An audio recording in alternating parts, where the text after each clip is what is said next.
My name is Jaime Mercado. I'm with the Chula Civic Association. I was an educator for 33 years, and I'm here supporting the fair and open competition. My interest in here is that through the 30 years that I have lived in the area and become a taxpayer,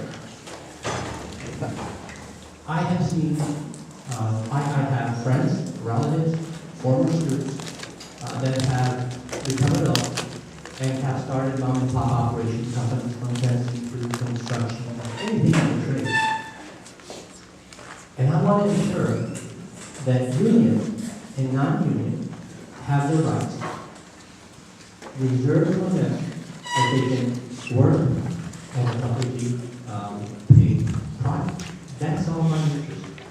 That I will ensure that we have the opportunity for everybody, and it is safeguarded for everybody to have a competition. I think everybody wins.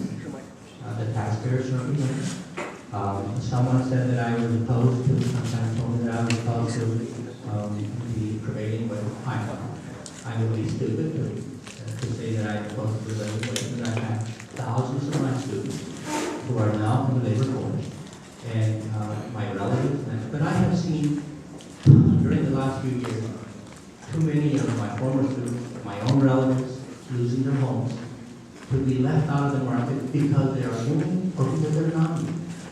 And so I'm very supportive and have interviewed.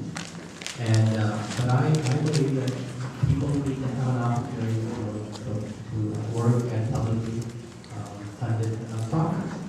I'll give you the rest. Okay, he's in. Thank you.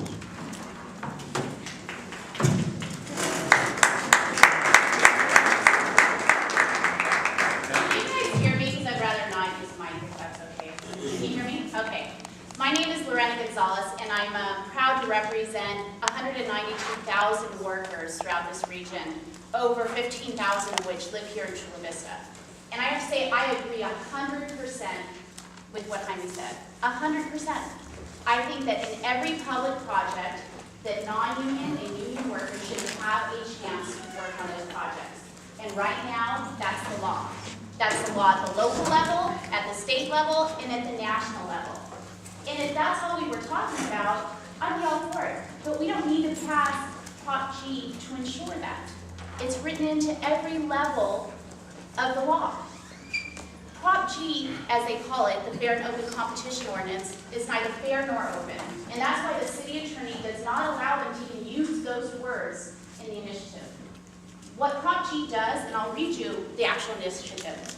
Shall the ordinance prohibiting the city from funding or entering into public works contracts that require agreements with labor organizations or payments on behalf of employees to labor organization benefit plans or other trust funds be adopted? Now, I don't know about you, but that doesn't sound like just making it fair and open competition. And I'll tell you what it actually does do. It prohibits the city of Chula Vista from entering into any contract that would fund a project that also uses state funds. Because the way it's written, it doesn't allow for benefit plans or other trust funds. Prevailing wage jobs all require a contribution into a trust fund, whether it's union or non-union. So why would anyone want to put Chula Vista in a position where they couldn't access state funds? And that's not all it does. We have a letter here from Congressman Zillner, and he warns it not only doesn't allow you to enter into maybe an agreement with the board, or maybe Chula Vista, a campus coming down, like UC Chula Vista or a CSU Chula Vista, but it also would put Chula Vista in a position if you had a federal disaster like they faced in Calexico because of the earthquake, because of the federal requirements of putting city funds into 25% of it has to be city funds to get the 75% FEMA funds, you wouldn't be able to do that under this proposition. You also wouldn't be able to continue to construct roads.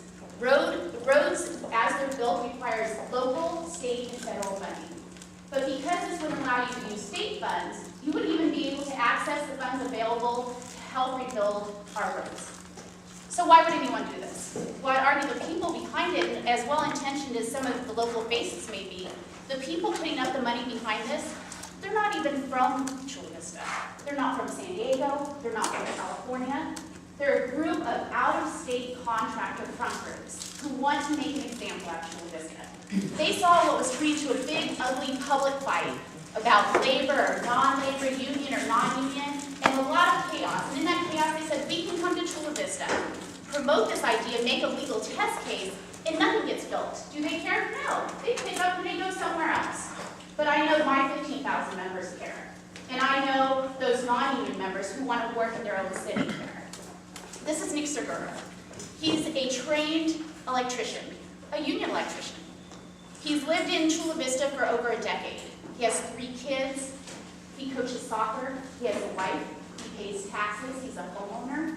If this proposition passes, he won't be able to work on a public works project in his own city. There is nothing fair and open about that. I want to urge you tonight to think about the considerations, the unintended consequences, and the intended consequences of this ballot measure. And I hope that you'll stand with us and vote no on Prop